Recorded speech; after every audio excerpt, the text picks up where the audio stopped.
know, sometimes I wonder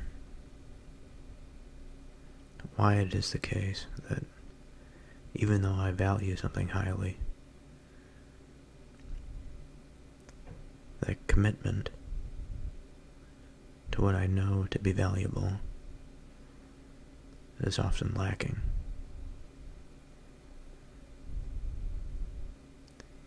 And commitment to something that I know to be draining, something that's draining of value, I provide it with commitment, certainty.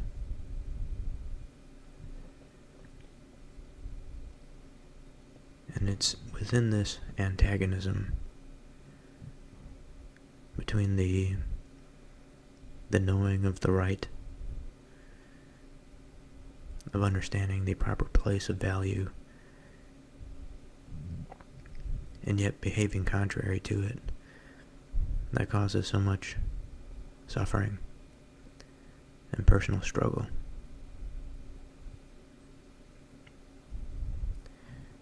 We're going to continue here with Psalm 77. In the day of trouble I seek the Lord. To the choir master, according to Jeduthun, a psalm of Asaph. I cry aloud to God, and he will hear me. In the day of my trouble I seek the Lord. In the night my hand is stretched out without wearying. My soul refuses to be comforted. When I remember God, I moan. When I meditate, my spirit faints. You hold my eyelids open. I am so troubled that I cannot speak. I consider the days of old, the years long ago. I said, let me remember my song in the night. Let me meditate in my heart. Then my spirit made a diligent search. Will the Lord spurn forever and never again be favorable? Has his steadfast love forever ceased? Are his promises at an end for all time? Has God forgotten to be gracious? Has he in anger shut up his compassion? Then I said, I will appeal to this, to the years of the right hand of the Most High. I will remember the deeds of the Lord. Yes, I will remember your wonders of old. I will ponder all your work and meditate on your mighty deeds. Your way, O God, is holy. What God is great like our God? You are the God who works wonders. You have made known your might among the peoples. With your arm redeemed your people. You with your arm redeemed your people. The children of Jacob and Joseph. When the waters saw you, O God, when the waters saw you, they were afraid. Indeed, the deep trembled. The clouds poured out water. The skies gave forth thunder. Your arrows flashed on every side. The crash of your thunder was in the whirlwind. Your lightnings lighted up the world. The earth trembled and shook. Your way was through a sea, your path through the great waters. Yet your footprints were unseen. You led your people like a flock by the hand of Moses and Aaron.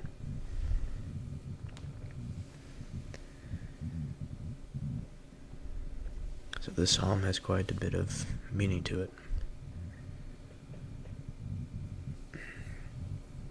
Like with many psalms, and I think with like the beginnings of many profound thoughts.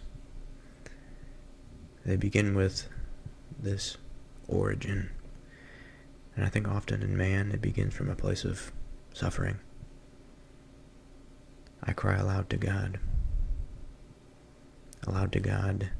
and He will hear me. In the day of my trouble I seek the Lord.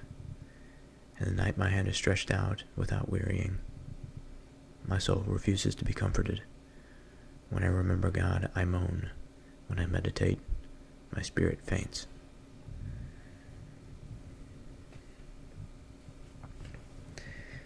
And so what can we say of this? Certainly, there is something on the mind of this author.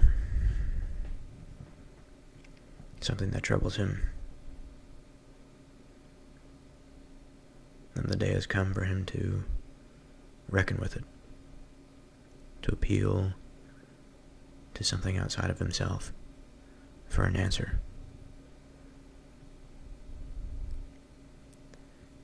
And so at night, when all is quiet and the opportunity presents itself, perhaps nobody is around to judge us, the hand is reached out without wearying, because now is the time to accept. Now is the time to ask. My soul refuses to be comforted, because what I'm after is the truth. My hand is outstretched so that the truth may be placed in it. The comfort of the soul is not what I'm after.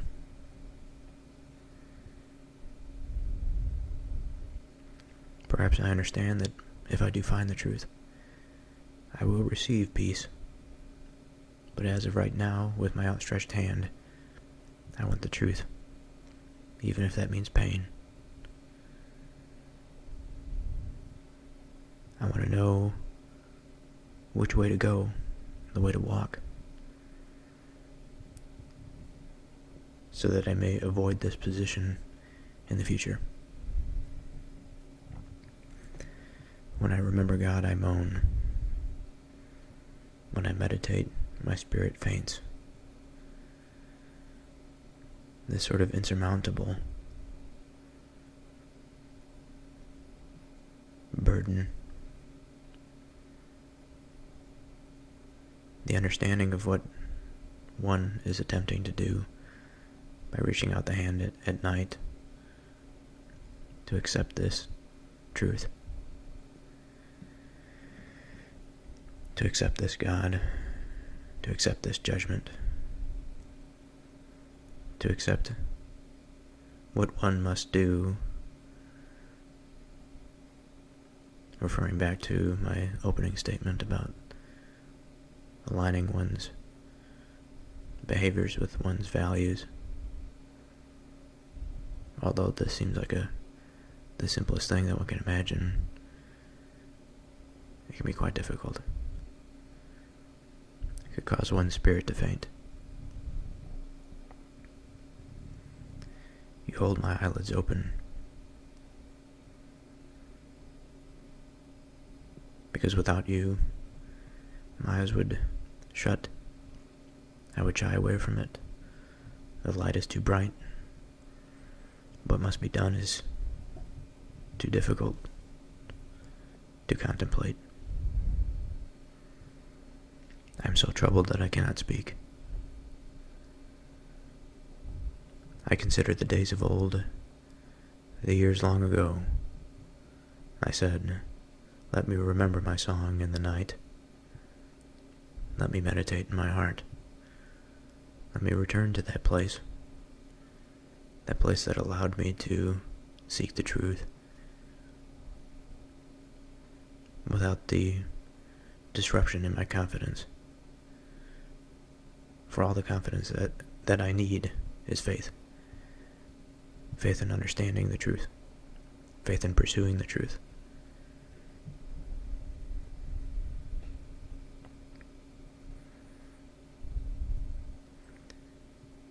Then my spirit made a diligent search.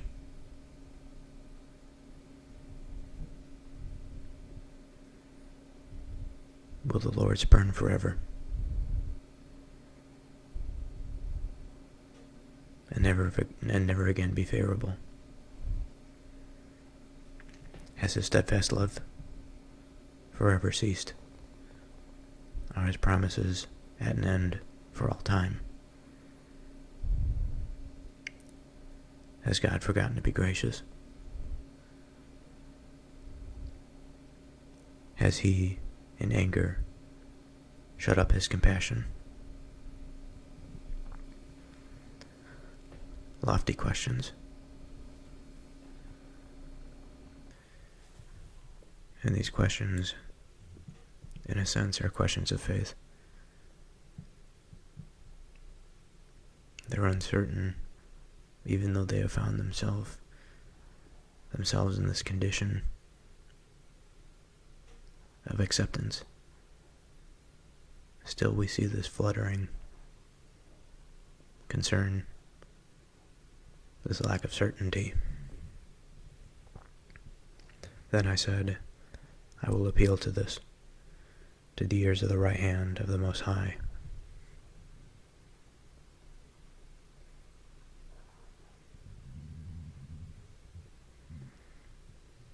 Has the right hand of the Most High changed? Why is it that I cannot return to where I was of years past? I will remember the deeds of the Lord. Yes, I will remember your wonders of old. I will ponder all your work and meditate on your mighty deeds, because it's within these deeds, within these patterns, that we have the ability to recognize, to discern. We meditate on these so that we can achieve understanding. And the wondrous deeds are the deeds that have fulfilled us, have filled our souls with some sense of purpose and meaning.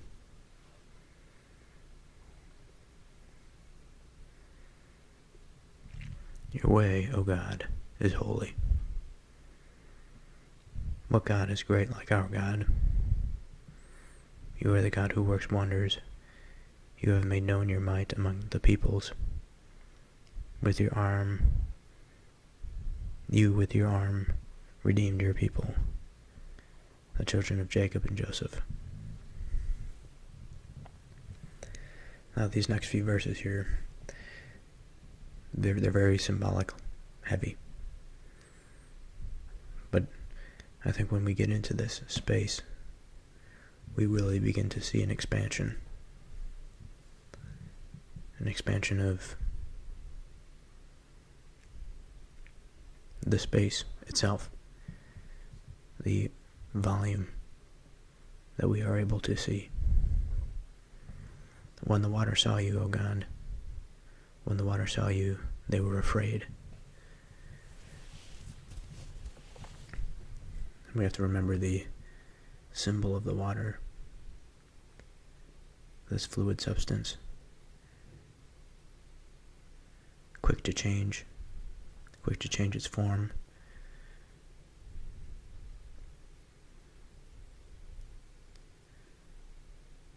It's often a symbol of time, cyclical nature, and it can be destruction. And so for the waters, this change, this potential for change, cyclical nature, destruction, for it to be afraid, I think, puts its action, or puts its effects at the outskirts of at the outskirts of possible integration. And if we have it at the outskirts, and it's not entirely integrated into us, this change, this destruction, the cyclical thing, perhaps more so just the changing nature.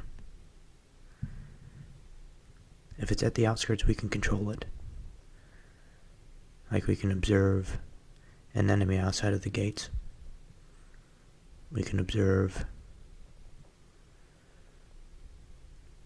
various animals outside of the gates.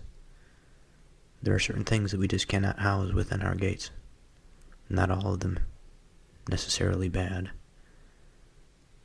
But we set up our walls, our city walls, our individual walls, somewhere at some place for some purpose, to separate this from that. And what we have on the inside is what is known for certain. And potential change, all potential possibilities, are too much for the mind to process. We have finite space. We have finite capacity for relevance. We don't need every bit of information to be relevant.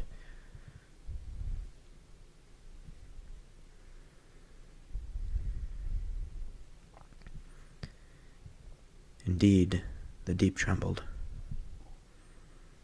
Again, this deep is the sort of void of nothingness, the lack of intelligibility, the unreasoned, the darkness.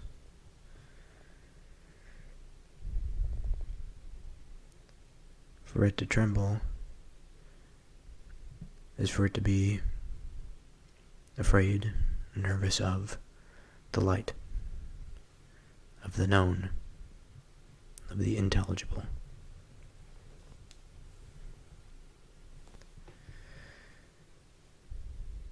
The clouds poured out water. The skies gave forth thunder. Your arrows flashed on every side. The crash of your thunder was in the whirlwind. Your lightnings lighted up the world. The earth trembled and shook. Your way was through the sea, your path through the great waters, yet your footprints were unseen.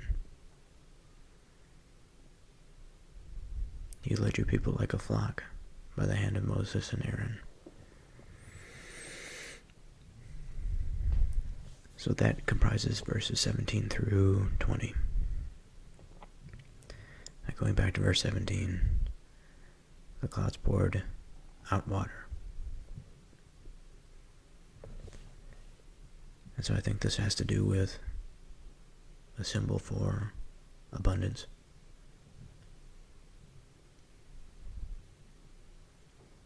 This water to water the crops. Not in the same way as the waters in the previous example.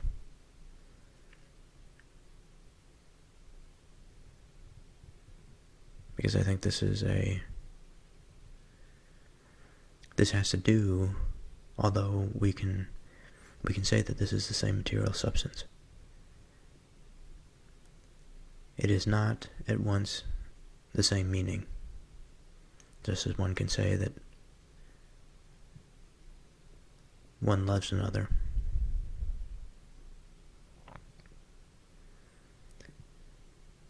The term love can be trivial, or it can be profound.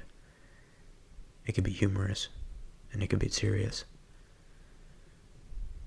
The interpretation of the waters here, the water remains as love remains. But in the sense of verse 16, when the water saw you, O God, when the water saw you, they were afraid. This has to do with the order of things. Now the waters without God represent the symbol that we mentioned before, of change, instability, perhaps destruction. But under God's control, authority, the water may still represent change, but it is controlled change. This change that produces abundance, that waters the crops so that they may grow, that it may bless those people of the earth.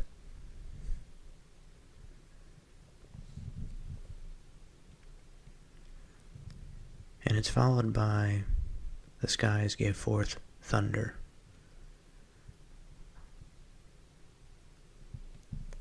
Now thunder is of course it's a sound. It can be awe-inspiring.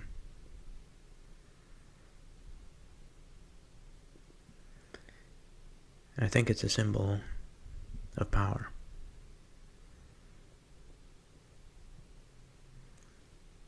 It's this symbol that's sort of attached to the rain that brings us abundance. It's a reminder of this power. Again, it's a pattern of nature, but this pattern of nature is integrated into some meaningful way to the human mind, of the ancient human mind. And so we have this combination of this power, this intelligent power that controls, that influences, that puts in its proper place the waters within the clouds, that brings abundance. Your arrows flashed on every side. Now this arrow, this projectile, this sharpened object, penetrating object, if these are of the divine mind, they penetrate down into, they flash on every side. If they flash, they illuminate. So this piercing illumination that comes down from the heavens to the earth, it lightens it up.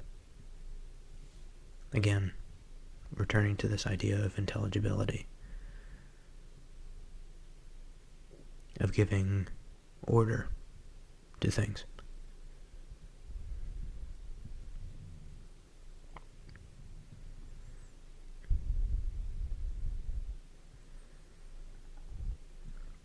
The crash of your thunder was in the whirlwind. Your lightnings lighted up the world. The earth trembled and shook.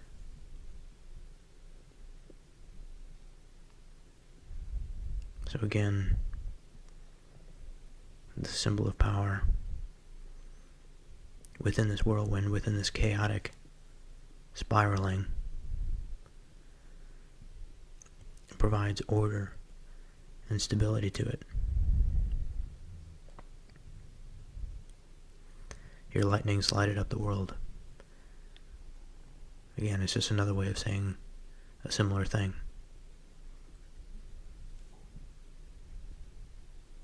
Providing the illumination of truth and of justice, the recognition of righteous path.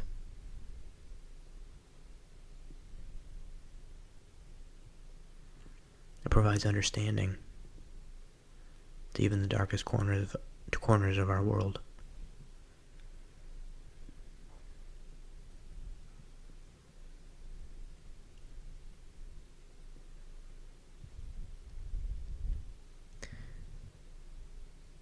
The earth trembled and shook.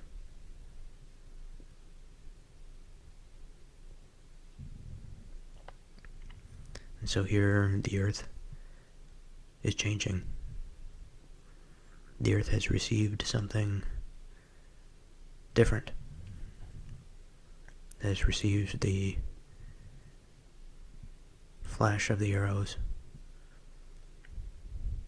It has received the lightnings that lighted up the world. It has received the thunder in the whirlwind. It has received the human mind the human mind has received the finer things of its perception, of its understanding.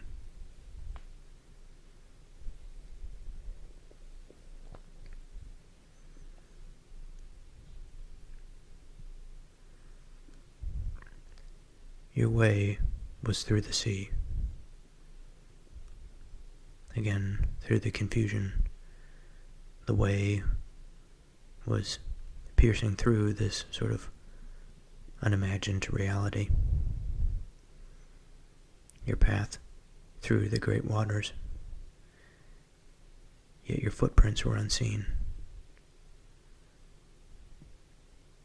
And so how is it the case that you left this massive indication?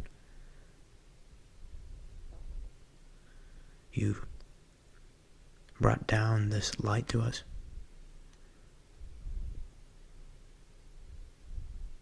And we cannot see your footprints. We cannot see where you walked when you gave this to us. And this reminds me of the C.S. Lewis illustration of the creator of the divine mind outside of the known universe. The author, that's presence is everywhere within that universe, but nowhere is he a character within it. You led your people like a flock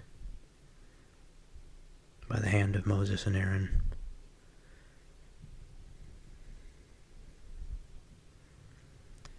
Psalm 78. Tell the coming generation, a maskil of Asaph.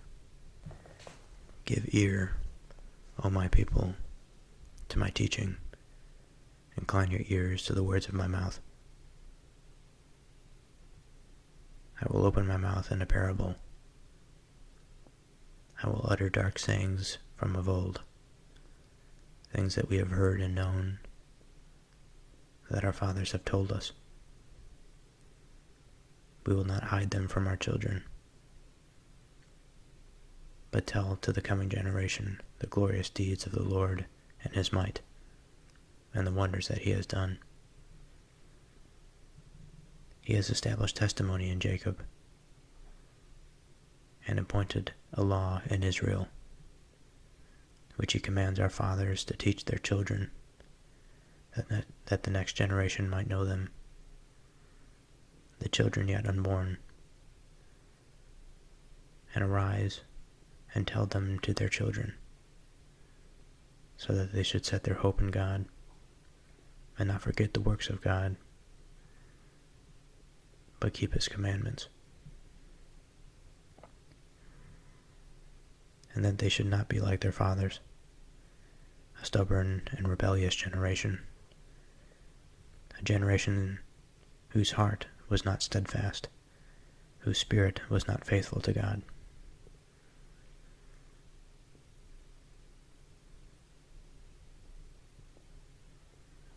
The Ephraimites, armed with the bow, turned back on the day of battle.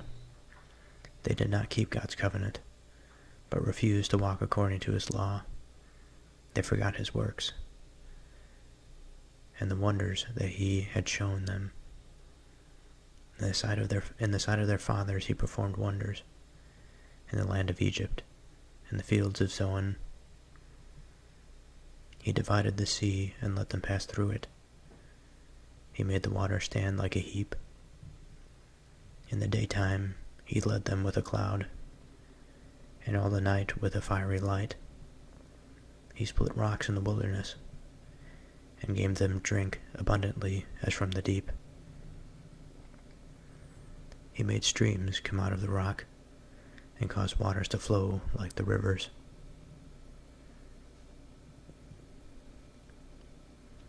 Yet they sinned still more against him, rebelling against the Most High in the desert. They tested God in their heart by demanding the food they craved. They spoke against God, saying, "Can God spread a table in the wilderness?" He struck the rock so that the water gushed out and streams overflowed, can he also give bread or provide meat for his people? Therefore, when the Lord heard, he was full of wrath. A fire was kindled against Jacob. His anger rose against Israel, because they did not believe in God and did not trust his saving power. Yet his command, the skies above. Yet he commanded the skies above, and opened the doors of heaven. And he rained down on them manna to eat, and gave them the grain of heaven. Man ate of the bread of the angels. He sent them food in abundance. He caused the east wind to blow in the heavens, and by his power he let out the south wind. He rained meat on them like dust, winged birds like the sand of the seas. He let them fall in the midst of their camp, all around their dwellings.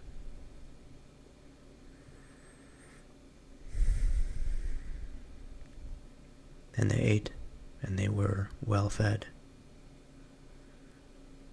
For he gave them what they craved, but before they had satisfied their craving, while the food was still in their mouths, the anger of God rose against them. And he killed the strongest of them, and laid low the young men of Israel. In spite of all this, they still sinned. Despite his wonders, they did not believe. So he made their days vanish like a breath, and their years in terror. When he killed them, they sought him. They repented and sought God earnestly. They remembered that God was their rock, the Most High God, their Redeemer. But they flattered him with their mouths. They lied to him with their tongues. Their heart was not steadfast towards him. They were not faithful to his covenant. Yet he, being compassionate, atoned for their iniquity and did not destroy them. He restrained his anger often and did not stir up his wrath. He remembered that they were but flesh, a wind that passes and comes not again. How often they rebelled against him in the wilderness, and grieved him in the desert. They tested God again and again, and provoked the Holy One of Israel. They did not remember his power, but the day when he redeemed them from the foe, when he performed his signs in Egypt, and his marvels in the fields of Zoan. He turned their rivers to blood, so that they could not drink of their streams.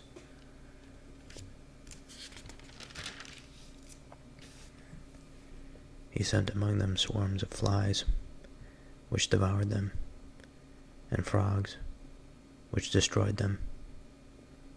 He gave their crops to the destroying locust, and the fruit of their labor to the locust. He destroyed their vines with hail, and their sycamores with frost. He gave over their cattle to the hail, and their flocks to the thunderbolts. He let loose on them his burning anger, wrath, indignation, and distress, a company of destroying angels. He made a path for his anger. He did not spare them from death, but gave their lives over to the plague. He struck down every firstborn in Egypt, the first fruits of their strength, in the tents of Ham. Then he led out his people like sheep, and guided them in the wilderness like a flock. He led them to safety, so that they were not afraid. But the sea overwhelmed their enemies, and he brought them to his holy land, to the mountain which his right hand had won. He drove out nations before them. He appointed them for a possession, and settled the tribes of Israel in their tents. Yet they tested and rebelled against the Most High God, They did not keep his testimonies, but turned away and acted treacherously, like their fathers. They twisted like a deceitful bow, for they provoked him to anger with their high places. They moved him to jealousy with their idols. When God heard, he was full of wrath, and he utterly rejected Israel. He forsook his dwelling at Shiloh, the tent where he dwelt among mankind, and delivered his power to captivity, his glory to the hand of the foe. He gave his people over to the sword, and vented his wrath on his heritage. Fire devoured their young men, and their young women had no marriage song. Their priests fell by the sword, and their widows made no lamentation. Then the Lord awoke, as from sleep, like a strong man shouting because of wine, and he put his adversaries to rout.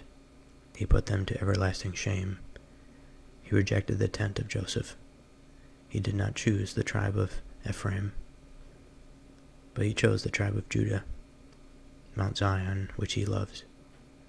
He built his sanctuary like the high heavens, like the earth, which he has founded forever. He chose David his servant, and took him from the sheepfolds, from following the nursing ewes. He brought him to shepherd Jacob his people, Israel his inheritance. With upright heart he shepherded them, and guided them with his skillful hand.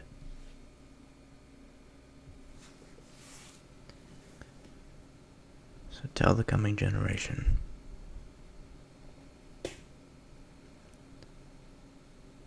One of the great qualities, I think, of Judaism and Christianity is their totalizing outlook, but specifically their perspective outlook, the concern towards the future.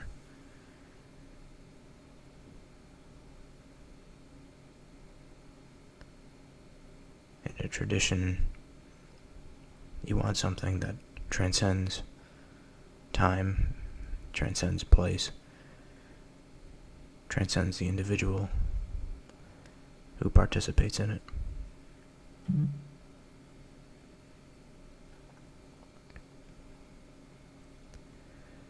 So as we've discussed on previous Psalms, the beginning often cues us. It provides a background upon which we can build understanding, a way in which we can enter into a particular type of thought. And so verse 1, "Give ear, O my people, to my teaching. Incline your ears to my words. I will open my mouth like in a parable. I will utter dark sayings from of old." And so I get this sense of sitting around a campfire or in some environment that is conducive to the exploration of mind. A certain sense of vulnerability that is necessary to go to that space. Things that we have heard and known, that our fathers have told us. We will not hide them from their children, but tell to the coming generation the glorious deeds of the Lord and his might, and the wonders that he has done.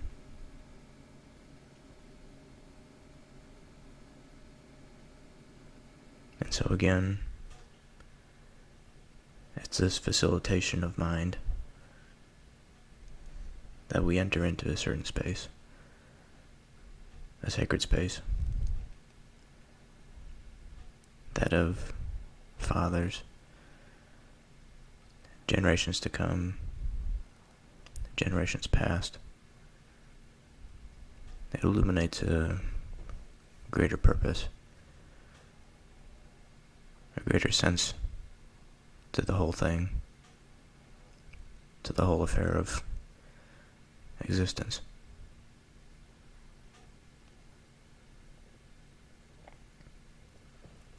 He established a testimony in Jacob and appointed a law in Israel, which he commanded our fathers to teach their children, that the next generation might know them, the children yet unborn, and arise and tell them to their children, so that they should set their hope in God, and not forget the works of God, but keep his commandments, and that they should not be like their fathers, a stubborn and rebellious generation, a generation whose heart was not steadfast, whose spirit was not faithful to God.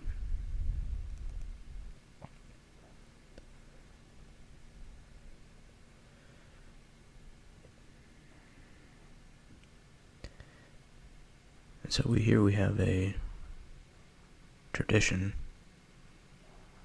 a strong tradition that serves as a binding force to keep a society together. It's something that they share, a common story.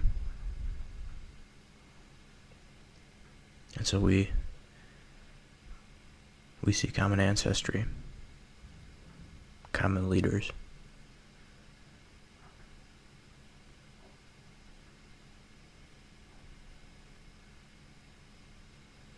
we see the creation of civil structure, of law. We see a collective intelligence, learning from past mistakes, and wishing not to pass them to future ones. And in the same vein, we see a seed that is planted at present, in order that the fruits may be enjoyed in the subsequent generations.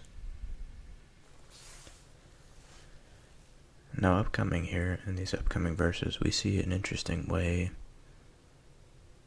of keeping history, because it's not the traditional history that we know today, that we've come to expect.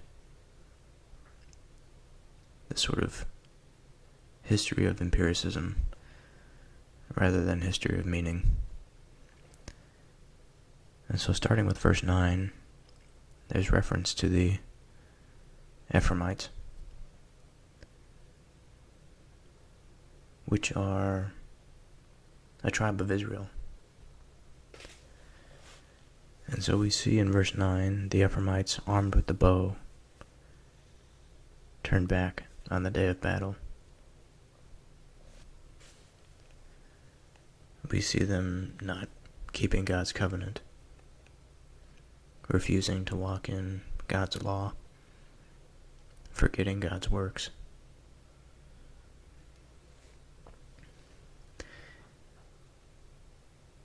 And specifically in verse 11 they say, they forgot his works and the wonders that he had shown them.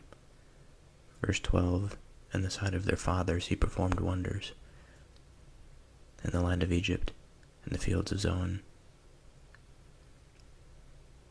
He divided the sea and let them pass through it, and made the water stand like a heap. In the daytime he led them with a cloud, and all the night with a fiery light. He split rocks in the wilderness, and gave them drink abundantly, as from the deep. He made streams come out of the rock and caused waters to flow down like rivers. And so to return to this point about the history of meaning, history as a discipline with meaning at its core. We see the attempt here by the authors to give the generation an idea of their history. They named the tribe of Israel that had, in some sense, gone astray, that had broken the covenant, broken the law. We also see reference to forgetfulness. Forgetfulness in the story of their ancestors. And I think within this implication, the forgetfulness of the story and their place in it led them to reject the very law that was put in place because of their experiences.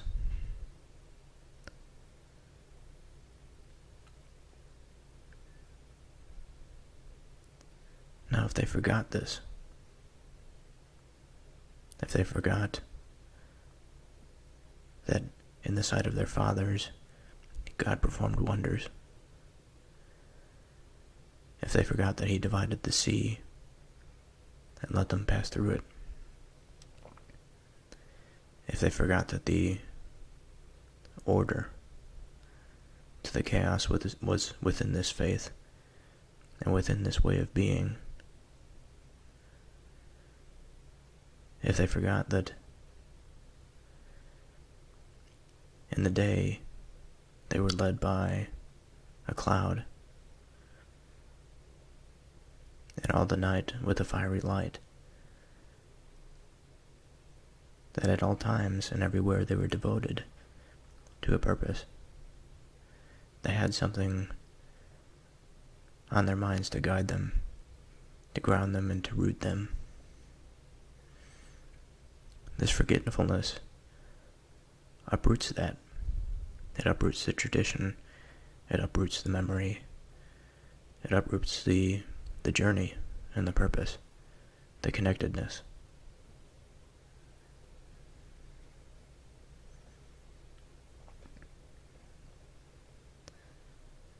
He split rocks in the wilderness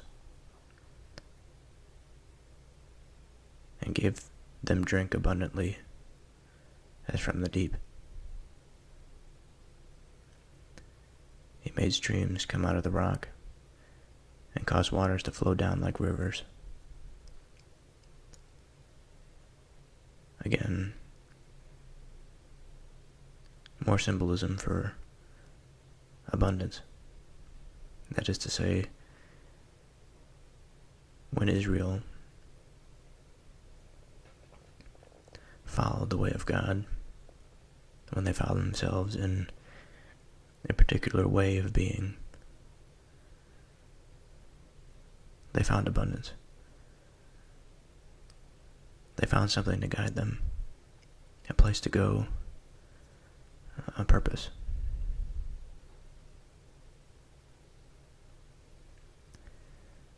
Yet, they sinned still more against him, rebelling against the Most High in the desert.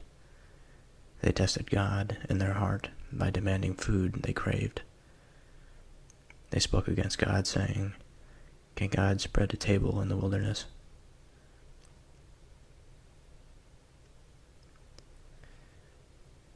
And this continuation here is a reminder to the future generation that this faith is a brittle thing. At least it can be. It can be in the face of suffering, profound suffering, existential suffering, but in the face of starvation. One may forget the order of things in order to satisfy the individual desire. Now, of course, that is not to say that if one is starving to death, that one should return to the bigger picture, and if it is indeed the case that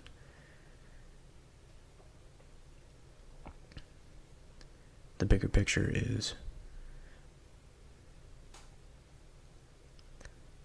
something in which this suffering may not be abated at the current time, it doesn't mean that one should just surrender their life. They should go on being faithful, go on in their way, do what they can to survive and to succeed, but never to forget the path that they're on.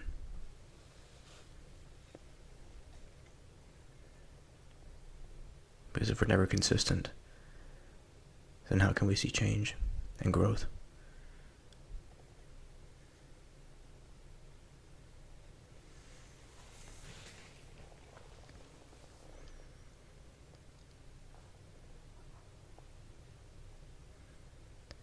And so we return to this symbolism of abundance in the form of water.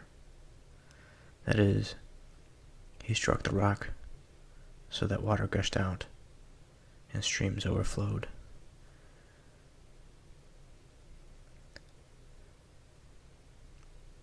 So from this hard substance, this rock, something that cannot sustain life, following of this way, this path of God, allowed this rock to break open and water burst forth from it. Certainly one of the necessities of life.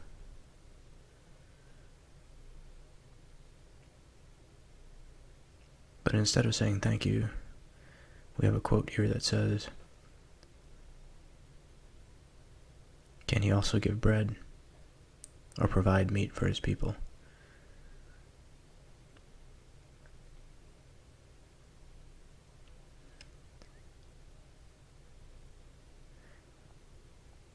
And it's interesting the difference that perspective can have.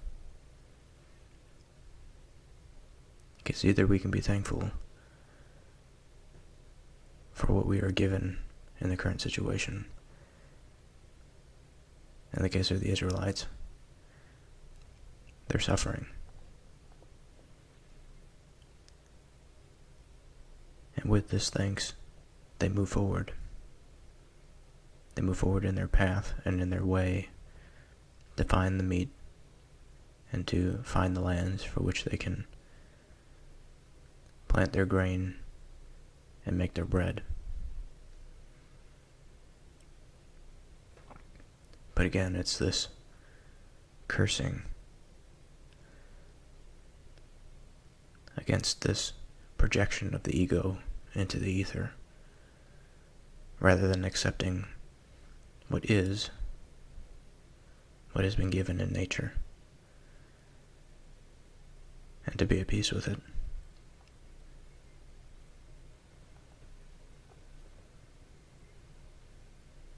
Again, this is not to imply a radical subjection to abject suffering. We must do all that we can to alleviate our suffering. But if we are to do so,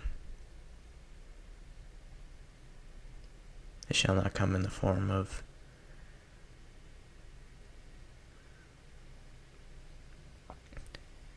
the damnation of the very way of thinking, the very way of being that would allow us to bring it about. It's counterintuitive.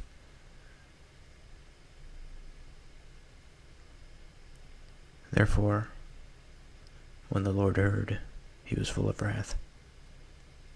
A fire was kindled against Jacob. His anger rose against Israel, because they did not believe in God, and did not trust his saving power. And of course here we have this narrative explanation of the relationship between Israel and God. It seems like a very personal relationship. In some sense it is. But we also have to understand that just as this is a history of meaning and not a history of facts, the way in which it appears to the consciousness of a person in the given moment may not necessarily be the case that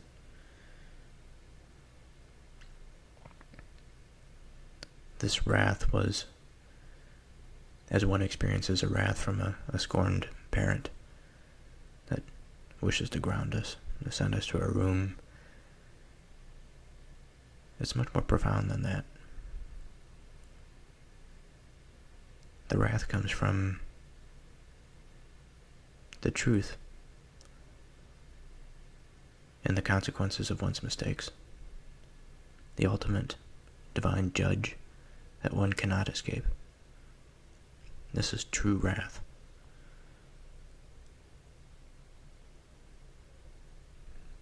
The wrath that follows the laws of nature.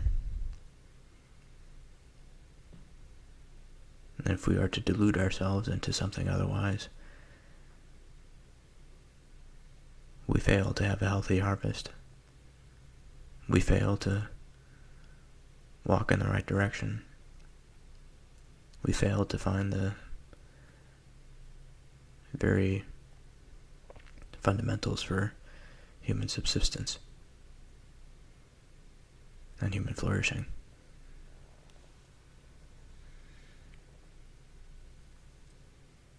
Yet he commanded the skies above and opened the doors of heaven, and he rained down on them manna to eat,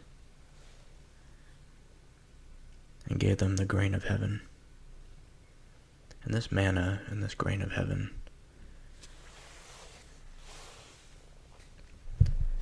I'd rather not see it as a condition of luck or a condition of miracle, but rather, well, it is a condition of miracle, but not in the material sense. It is a condition of miracle in the sense that this heaven, this is an upper register, this is not an earthly analogy. This is an upper register analogy. This comes down through the mechanism that can perceive the thing that comes from above, which is the human mind. And so if we have manna and grain that comes from heaven, it means that we have received a divine principle that we can use to raise the earth with.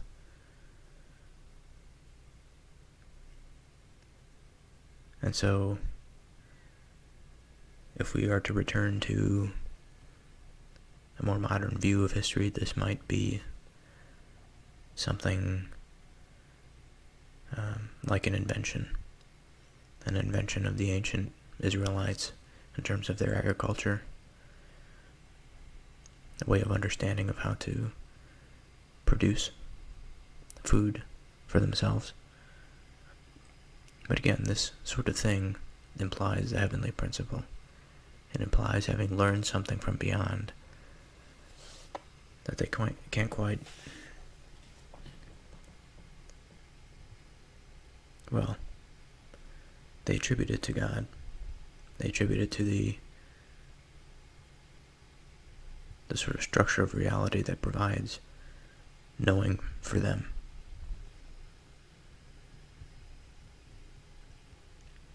He caused the east wind to blow in the heavens, and by his power he let out the south wind.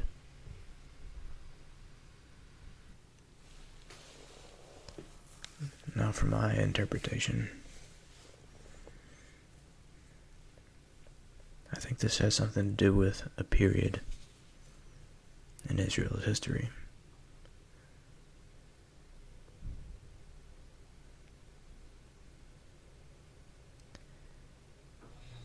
He caused the east wind to blow in the heavens. Now, setting aside the directionality of it for a moment and the significance of that, because we do have the east winds blow in the heavens, and by his power, he let out the south wind.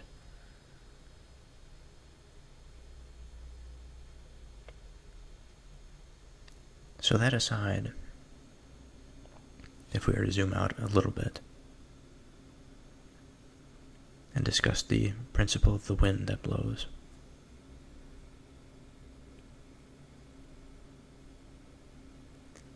I think that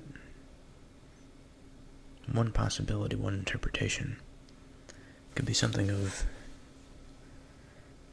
an enlightenment in Israel's history, and that this east wind in the heavens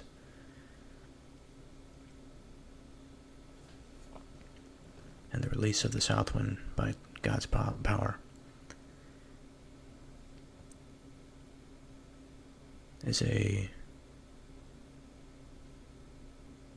tide of change. In the next verse we see, he rained meat on them like dust, winged birds like the sand of seas.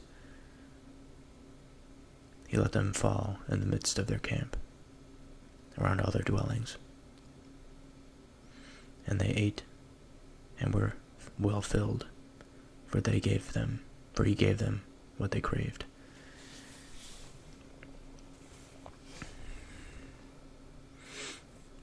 And so certainly it was a change that this wind brought. There's a change in Israel's behavior, a change in maybe their collective understanding, their cohesiveness as a collective, that allowed them to be more productive. And what specifically this change might have been, I don't think it matters. Because the point is, we're trying to understand that following God is a way of being. And to truly follow it uprightly,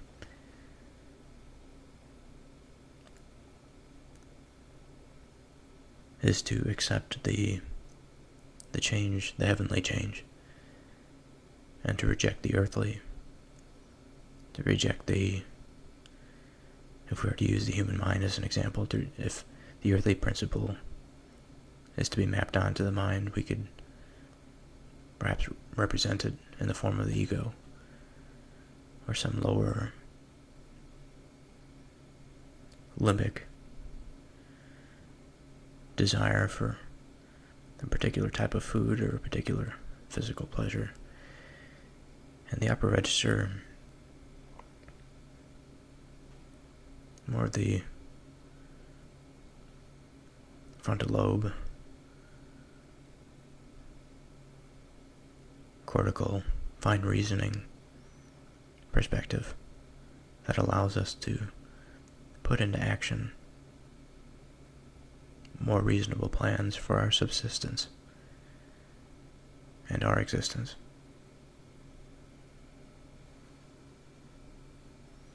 But again, it's the belief and the faith and the very thing that lies beyond that has allowed us to be able to perceive of this way.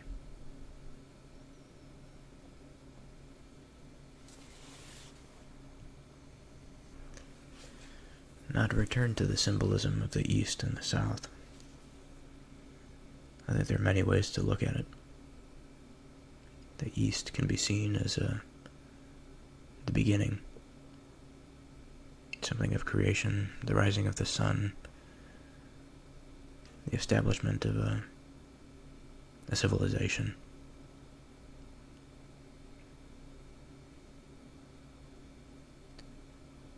The south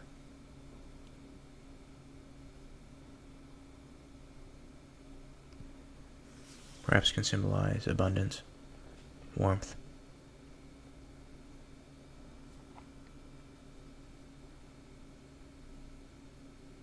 A warm wind that could bring rain, which would raise the material condition of the crops and of the livestock, and therefore provide an abundance for the people. And so, by his power, he let out the south wind. To release it would be to release abundance. But only after this establishment as a place of origin or beginning.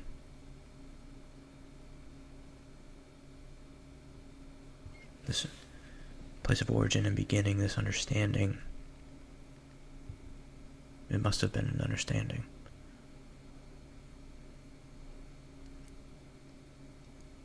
An understanding of even perhaps the way of the south wind.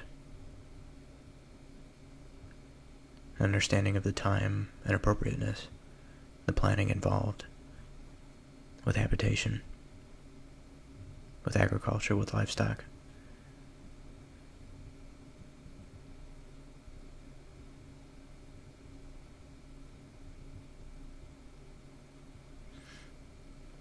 Whatever the interpretation is, it is clear that after this event, they were given abundance.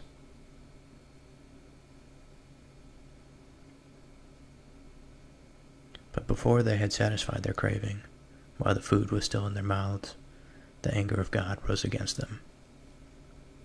And he killed the strongest of them, and laid low the young men of Israel.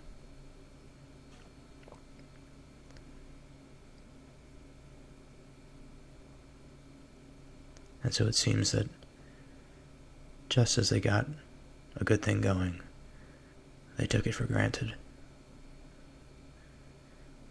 They became weak. Perhaps they were invaded by a surrounding town, civilization, whatever. And so to kill the strongest, and the young men of Israel, I think, implies a military expedition, an attack, and a poor defense.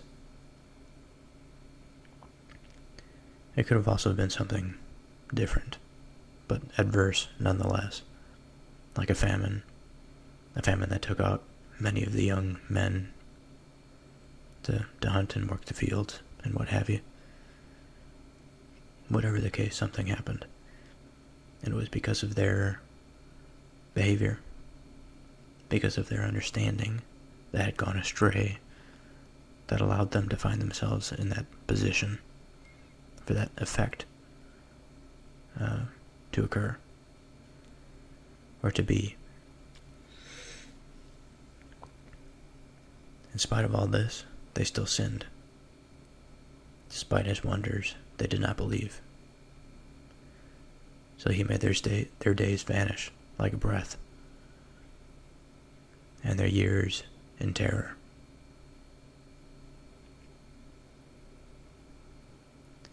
When he killed them, they sought him. They repented and sought God earnestly. They remembered that God was their rock, the Most High God, their Redeemer. But they flattered him with their mouths. They lied to him with their tongues. Their heart was not steadfast toward him. They were not faithful to his covenant.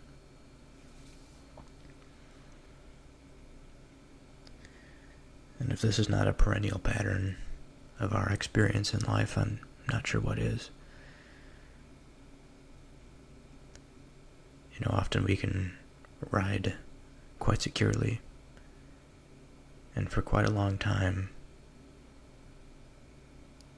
on the winds and the good fortune that we may have brought upon ourselves, whether it be by good action or by luck.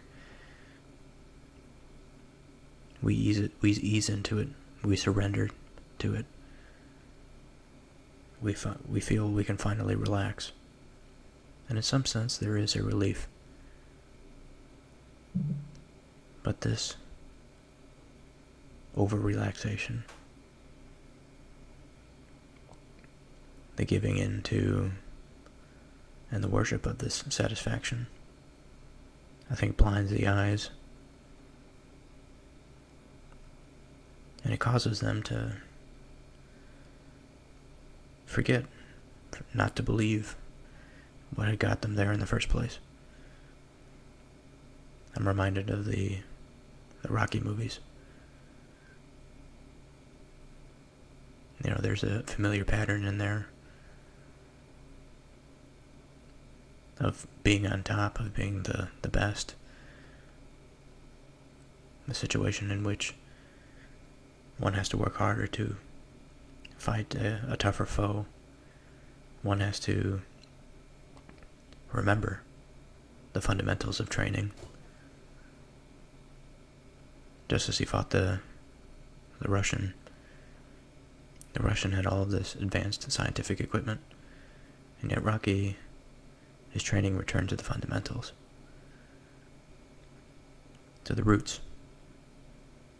He didn't need all that fundamental equipment. He needed the philosophy, and he needed the discipline and the way of being. And with that, he could figure out his training that was just as good, if not better. Of course it was better, because he won in the end than his opponent.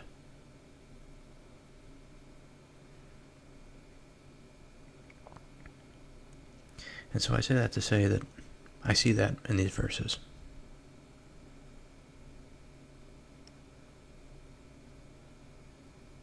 And in my own life, you know, I try my best to choose the right. And I've talked about this before, that we may seemingly know what is right, and yet behave differently. And it's a bizarre defect of character that allows this to take place. It's difficult to reconcile, impossible to justify. But surely the consequences come because of it.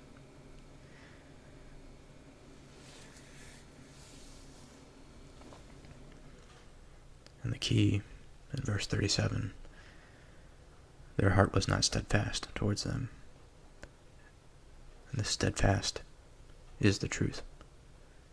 Because if you are steadfast, you know the path you need to walk. You're not deceiving yourself. Even if trouble does come, you are secure in your way and in your path.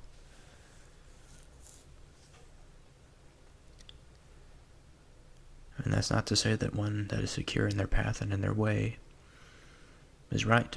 Certainly they can be wrong. That's why we need guidance. That's why we need a tradition. We need to have this faith. We need to have those that have learned from and that have read the meaning of history, not just the facts of history.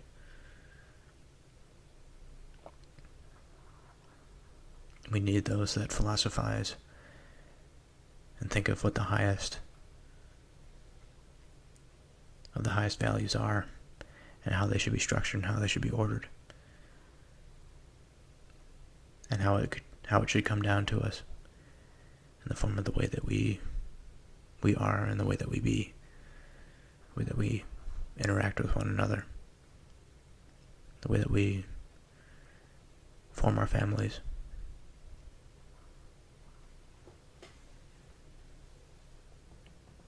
This all comes from above, something that is beyond us.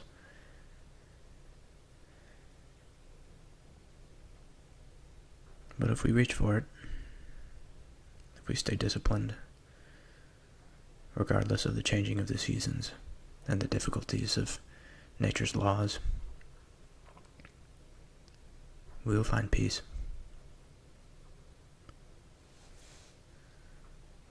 Unfortunately, we may not hold it for long, but we will find it.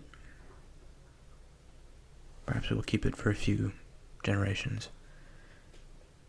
We'll lose it again, only to find it again.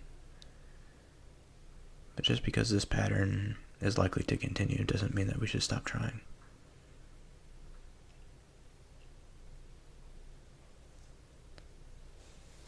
Because we have moved, we have gained since our inception, since our explosion of intelligence and our organization and civilization, we have achieved. We have made many mistakes. And every step that we take, every step on the staircase in this ascension, it brings new problems, new categories, new sifting through the old hierarchies, understanding what exactly this new height means for our existence and our being. And we seem to screw it up often. But that's not to be mistaken for no ascension, even in the civilizations that have failed.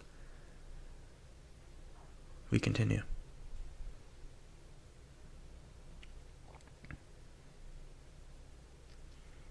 Yet he, being compassionate, atoned for their iniquity, and did not destroy them. He restrained his anger often, and did not stir up all his wrath. He remembered that they were but flesh, a wind that passed and comes not again. An interesting verse, verse 39. He remembered that they were but flesh, a wind that passed and comes not again. This fleeting thing, this temporary life, this inferior thing to his own immortal nature. And so to remember this,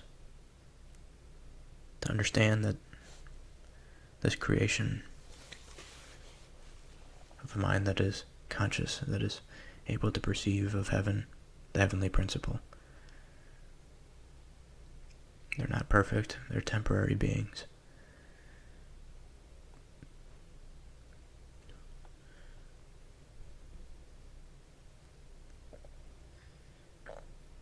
And so, his wrath did not stir because of this thought.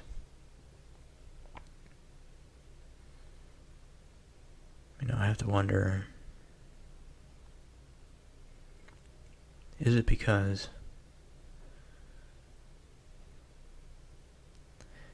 we are these temporary beings?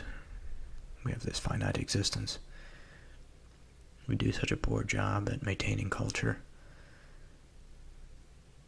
that these troubling times come to us. Certainly it must be a part of it. But I also have to wonder, now that the internet is here, and now that we can see everything in such vibrant detail, I have to wonder what the future looks like. We have such a vast store of information, a vast ability to learn, no doubt a vast ability to deceive ourselves and one another, to not only delude ourselves and our attention, but also be deluded by others, not only individuals, but also corporations, perhaps nations. It's an ascension, but with the ascension comes new troubles, but also new abundances.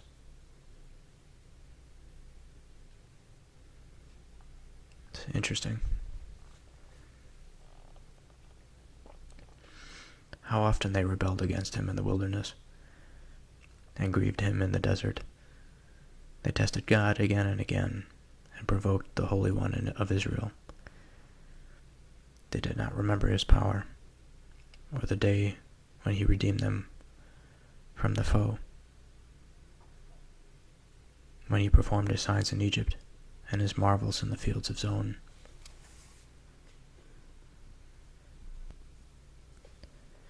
And so what did they not remember? This is key. Because often the lack of remembrance, or the very fact of remembrance of a key event of life, has such a profound meaning that is attached to it, that the meaning is the thing that is real, not necessarily the event itself, but what it meant.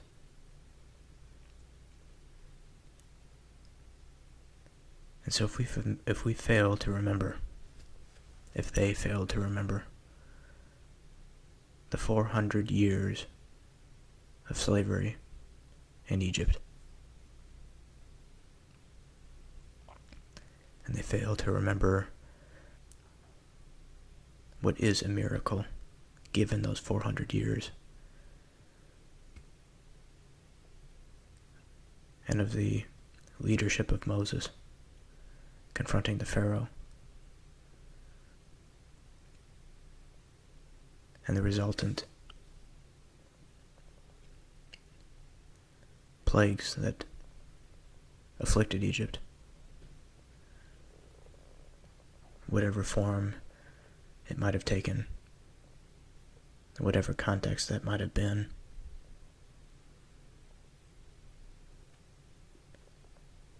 Certainly, independence, revolution, is a sacred thing when it leads to true liberation.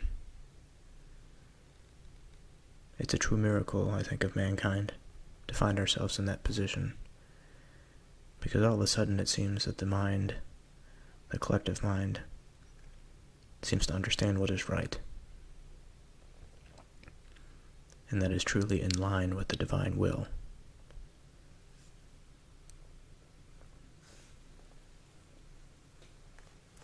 And so they failed to remember that.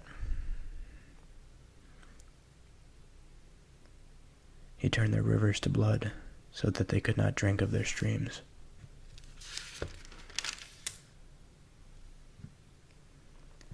He sent among them swarms of flies, which devoured them, and frogs, which destroyed them.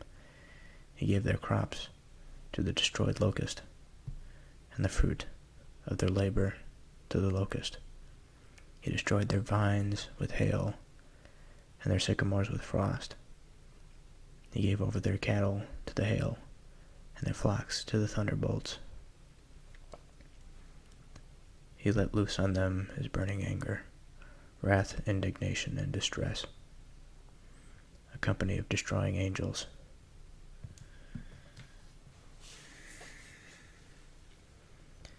He made a path for his anger. He did not spare them from death, but gave their lives over to the plague. He struck down every firstborn in Egypt, the first fruits of their strength in the tents of Ham, then led out his people like sheep, and guided them in the wilderness like a flock. He led them in safety so that they were not afraid, but the sea overwhelmed their enemies, and he brought them to his holy land, to the mountain which his right hand had won. He drove out nations before them. He appointed them for a possession, and settled the tribes of Israel in their tents.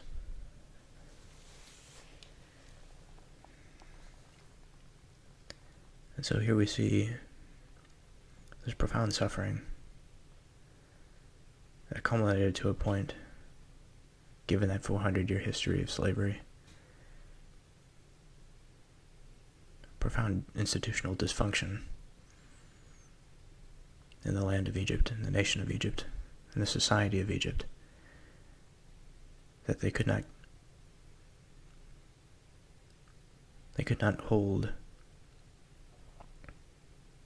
hold it together anymore.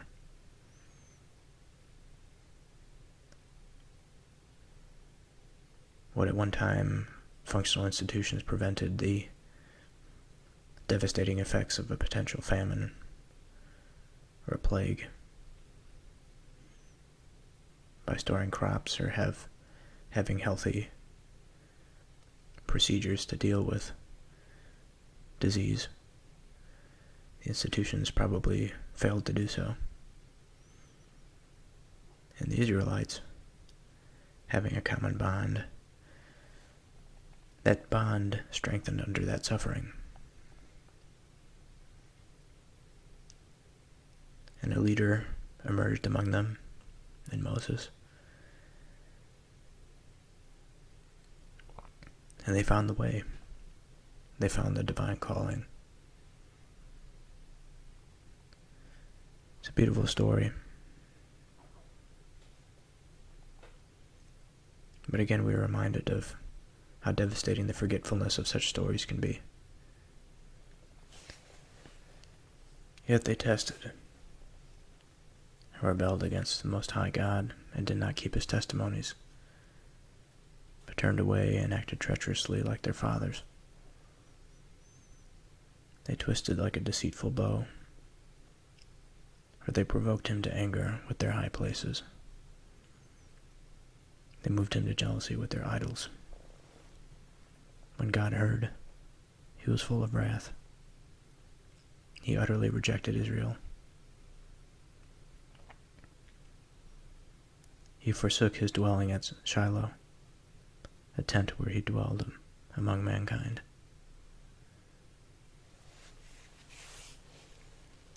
And delivered his power to captivity.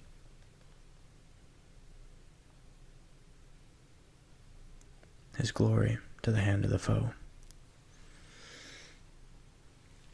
So here again we see this pattern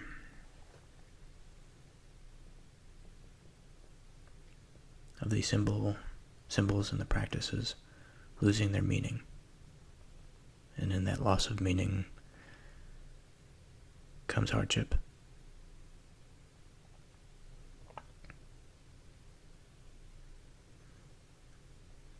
He gave his people over to the sword and vented his wrath on his heritage. Fire devoured their young men, and the young women had no marriage song.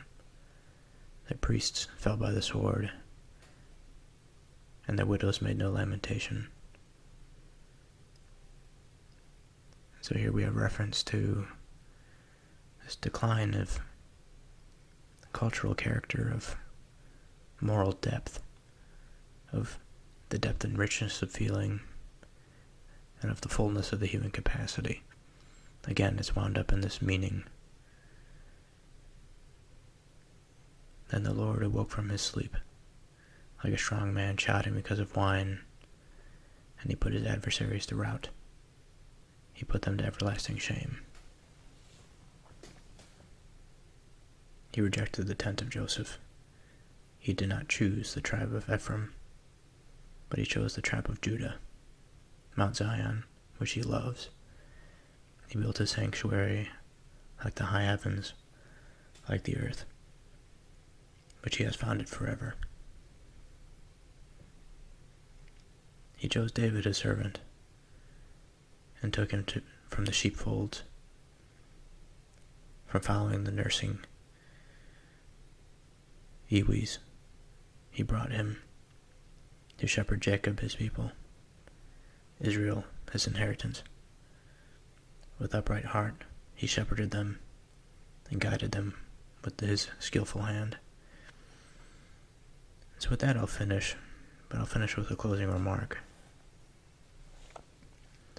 David, this king of Israel,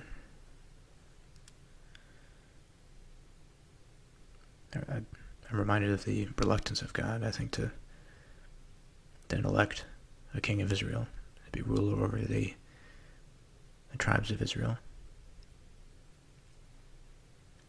But I think Israel was in such a state of decay that this authoritarian impulse was seemingly necessary. It's such an unfortunate state of things that man can find himself in such poverty of mind to require such a form of governance. That's not to say that those in a position of leadership will not exist. Of course they will. Those of importance, like of King David, will exist.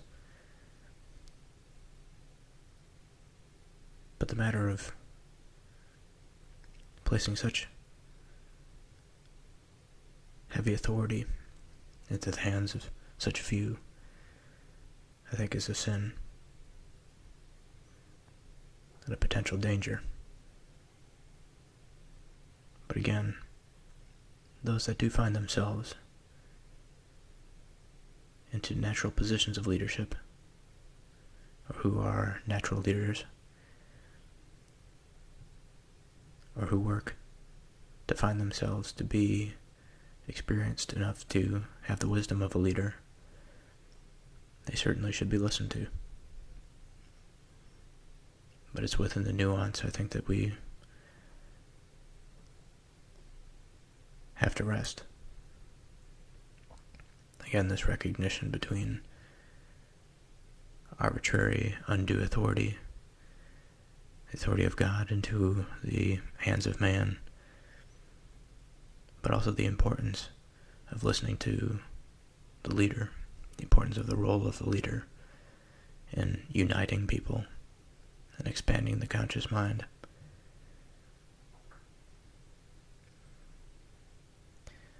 So with that, I'll stop here.